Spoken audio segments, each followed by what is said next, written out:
Happy Monday. It's a Victory Monday across Kansas City on KCMO, and it's that time of the week. It's time for the good, the bad, and the ugly on KCMO Talk Radio. Now on 95.7 FM. Well, how about that Chiefs win yesterday? Walk-off, Harrison Butker, what a week for him. He's hanging out with Tucker Carlson and Megyn Kelly on Thursday at T-Mobile Center. They were here doing their show.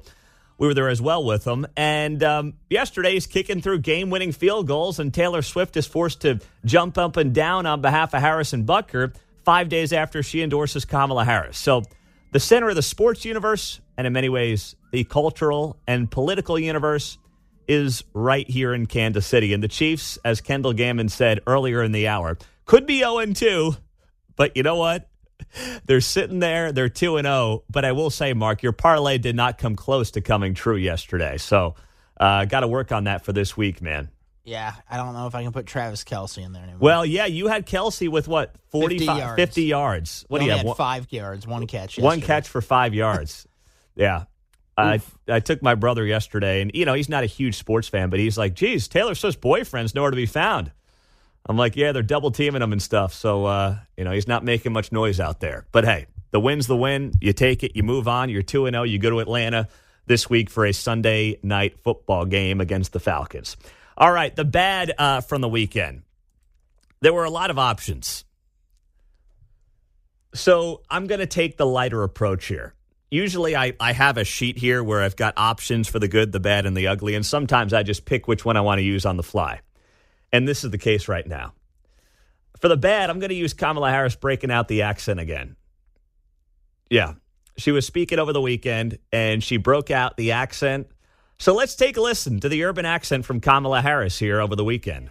Let me just say about Joe Biden, I have...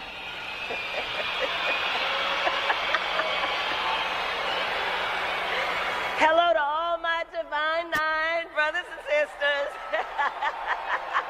and my soror. Oh, no. Make it stop. Make it stop. And to all my HBCU brothers and sisters. My brothers and my sisters. Oh, my goodness. That was Kamala Harris at the Congressional Black Caucus Foundation Phoenix Awards dinner in Washington, D.C. on Saturday night.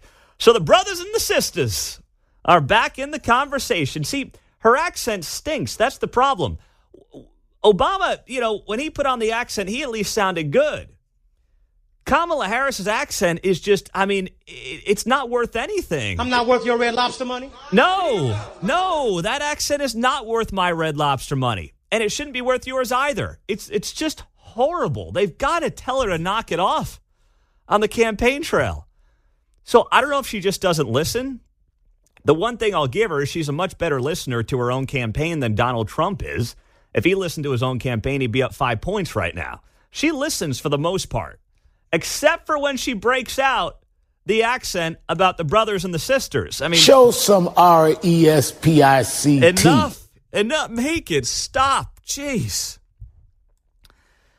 Now, the ugly from the weekend is another assassination attempt against Donald Trump. This one, obviously, not nearly as close as what happened in Butler County, Pennsylvania.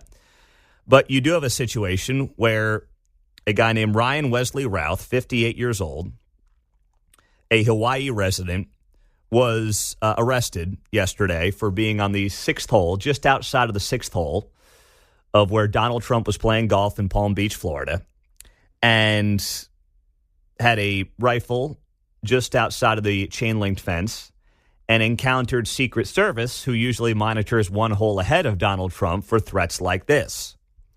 So this individual has a lengthy criminal record from North Carolina. He frequently posts about politics. He has exclusively donated to Democratic candidates and causes dating back to 2019. He also bashed Donald Trump back on April 22nd, a post on X in which he declared democracy is on the ballot and we cannot lose. Where have you heard that before? He advised Joe Biden in April 22nd in that same post, when he was still running, to run a campaign around keeping America democratic and free, claiming that Donald Trump wants to make Americans slaves against master, which not quite sure what that means, but obviously it's the rantings and the ravings of a crazy person. And in a country of 330 million people, when the rhetoric does get that extreme, it just takes one or two crazy people to feel like they need to act on it. So what you had happen yesterday is the Secret Service member spotted this would-be gunman early in Donald Trump's round of golf. This individual fled in an SUV after a member of the Secret Service fired on him, but he was soon then arrested. Donald Trump's campaign put out a statement yesterday afternoon saying that he was safe, with Donald Trump following up in a message to supporters that he will, quote, never surrender, end quote. And I will play for you Rick Bradshaw. He is the Palm Beach County sheriff who said how they found the shooter. Now, in the bushes where this guy was is a AK-47 style rifle with a scope, 2 backpacks which were hung on the fence that had ceramic tile in them, and a GoPro, which he was going to take pictures of. So those are being processed right now. The Secret Service agent that was on the course did a fantastic job. What they do is they have an agent that jumps one hole ahead of time to where the president was at. And he was able to spot this rifle barrel sticking out of the fence and immediately engage that individual, at which time the individual took off. So that's what we know about the investigation. We have somebody in custody right now. And by the way, they tracked this guy down through license plate readers around Florida. So I know some of you are against the idea of license plate readers.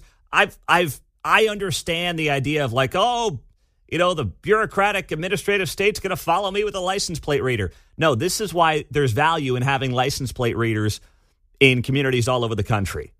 It's a no-brainer. You've got the technology in situations like this. It's well worth it. If not, this guy could still be on the run. He could be somewhere in Canada by now, if not for license plate readers. Who knows? And Donald Trump put up the most badass response last night on his Truth Social, if you didn't see it. The post read simply, 0-2. Not the record of the Bengals, but implying they're 0-2 in assassination attempts in the last 2 months. There's the good, the bad, and the ugly. How is the media handling this? Well, it's even worse. We'll share it next.